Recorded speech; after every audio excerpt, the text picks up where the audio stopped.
शेख हसीना प्रत्यर्पण मामले पर अब एक नया विवाद सामने आया है। भारत को रिमाइंडर लेटर भेजेगा बांग्लादेश। जी हां, बांग्लादेश ने पहले चिट्ठी लिखी, अब रिमाइंडर चिट्ठी लिखी जाएगी। बांग्लादेश कर रहा शेख हसीना के प्रत्यर्पण की मांग। शेख हसीना भारत में है और इसीलिए बांग्लादेश अब चाहता है कि शेख हसीना पर जितने भी मामले इस वक्त दर्ज हैं बांग्लादेश में, इन पर ट्रायल चले और इसीलिए इनका प्रत्यर्पण होना जरूरी है।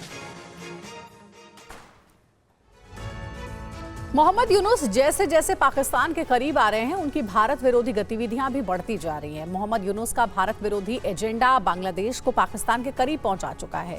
जिस तरह पाकिस्तान में पूर्व प्रधानमंत्रियों की हत्या हो जाती है, वही कल्चर मोहम्मद यूनुस बांग्लादेश में भी लाना चाहते हैं। मोहम्मद यूनुस के नेतृत्व वाली बांग्लादेश की सरकार पूर्व प्रधानमंत्री शेख हसीना के प्रत्यर्पण की मांग कर रही है। बांग्लादेश भारत को रिमाइंडर लेटर भेजेगा जो मोहम्मद यूनुस और शहबाज शरीफ के भारत विरोधी नफरती प्लान का हिस्सा है। क्या आप घर से कोई बिजनेस शुरू करने के बारे में सोच रहे हैं? तो पापड़ बिजनेस शुरू करो ना, कम इन्वेस्टमेंट और मुनाफा डबल। ज्यादा जानकारी के लिए अभी डाउनलोड करें फ्रीडम ऐप।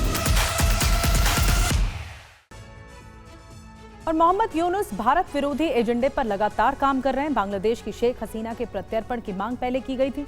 बांग्लादेश विदेश मंत्रालय ने फिर विवाद को बढ़ा दिया है। भारत के रिमाइंडर लेटर भेजने की बात कही जा रही है। इसे बांग्लादेश की राजनयिक फायदा लेने की कोशिश के तौर पर भी देखा जा रहा है इस कदम को। और विदेश मामलों के जो जानकार हैं रविंद्र सचदेवा ने इस मामले पर क्या कुछ कहा है कि जो विवाद है क्यों बढ़ा रहा है बांग्लादेश, आखिर मंशा क्या है बांग्लादेश की, सुनिए रविंद्र सचदेवा।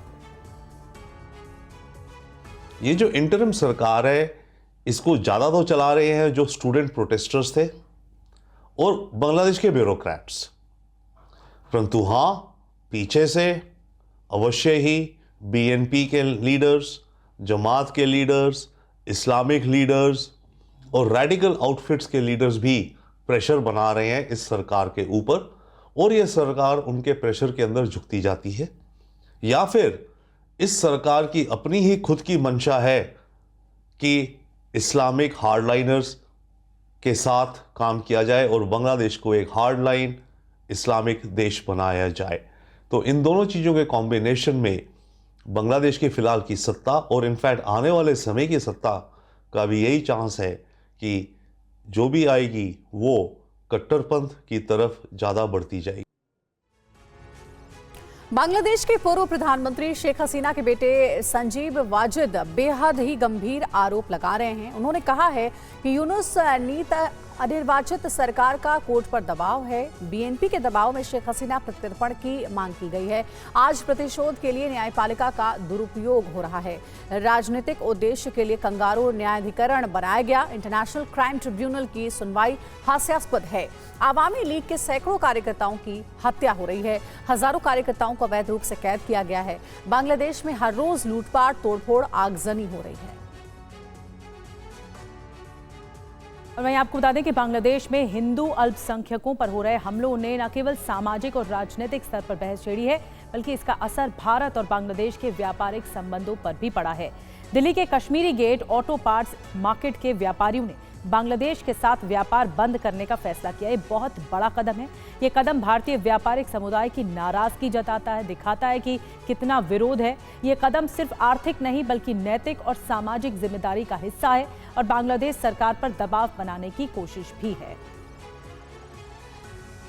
बॉयकॉट बांग्लादेश की मुहिम शुरू हुई है। भारत की ऑटो इंडस्ट्री ने बड़ा ऐलान किया है।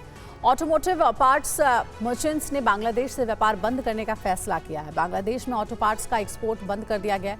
कश्मीरी गेट की 2000 दुकानों से बांग्लादेश के लिए निर्यात होता है। पेट्रापोल बिनापोल बॉर्डर के जरिए निर्यात किया जाता है, जिसे बंद करने का ऐलान किया गया है। कश्मीरी गेट से शिवांग माथुर की ग्राउंड रिपोर्ट आपको दिखाते हैं।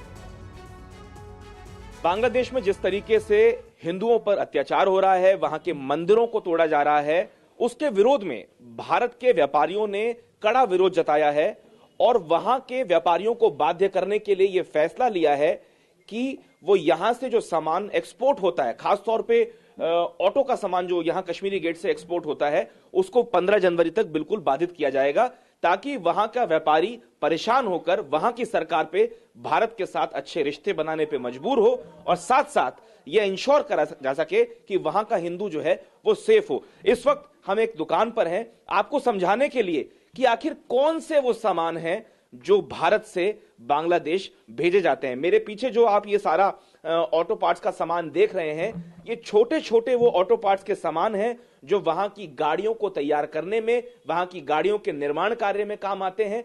और ये वो छोटी छोटी चीजें हैं जो भारत से बहुत बड़े पैमाने पे कश्मीरी गेट से बांग्लादेश सालों साल से भेजी जा रही है। और कई लाख करोड़ का व्यापार यहां भारत जो है वो बांग्लादेश के साथ स्थापित करता है। हमारे साथ यहां के जो दुकान के मालिक हैं वो भी मौजूद हैं। सर, अपना नाम बताएं। प्रमोद कुमार। प्रमोद जी, मैं ये जानना चाहता हूं, ये जो चीजें हम देख रहे हैं आपके इस शोकेस में, कुछ इसके बारे में बताएं कि क्या क्या वो जरूरी चीजें हैं जो भारत बांग्लादेश को देता है, जिसके बिना बांग्लादेश का पहिया जो है वो रुक जाएगा। बिल्कुल जी, जैसे है ये माउंटिंग है, माउंटिंग यहीं से जा सकती है सिर्फ, और वहाँ पे रबड़ का कोई काम नहीं है उनके पास। तो सब टोटल 100% आइटम है ये यहीं से, इंडिया से। माउंटिंग इसे कहा जाता है। हाँ, यस, माउंटिंग। ये क्लच प्लेटें हैं, क्लच प्लेट ये क्लच के सिस्टम में काम आती है। तो ये यहीं से हमारे पास से इंडिया से जाती हैं।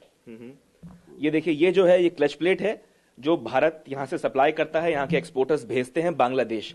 और कुछ सामान, फिल्टर है ये जी, सभी तरह के फिल्टर यहीं से जाते हैं। जो एसी में हमारा एयर फिल्टर लगता है, AC filter, fuel filter, air filter, सारे ये सब हम ही सप्लाई करते हैं। और भी करते हैं, लेकिन ज्यादा सब इंडिया से ही है।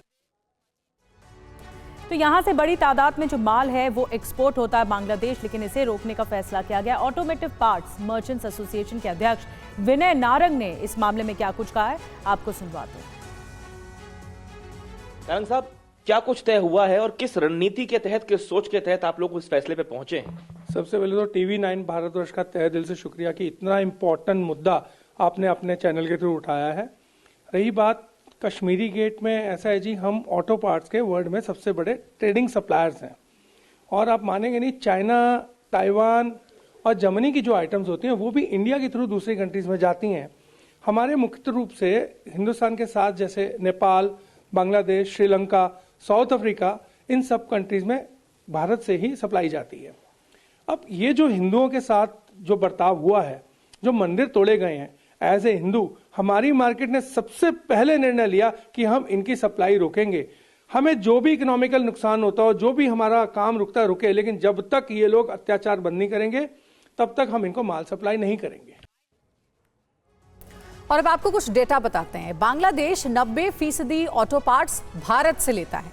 मार्च 2023 से फरवरी 2024 के बीच भारत ने बांग्लादेश को 7 लाख ऑटो पार्ट्स की शिपमेंट्स भेजी है।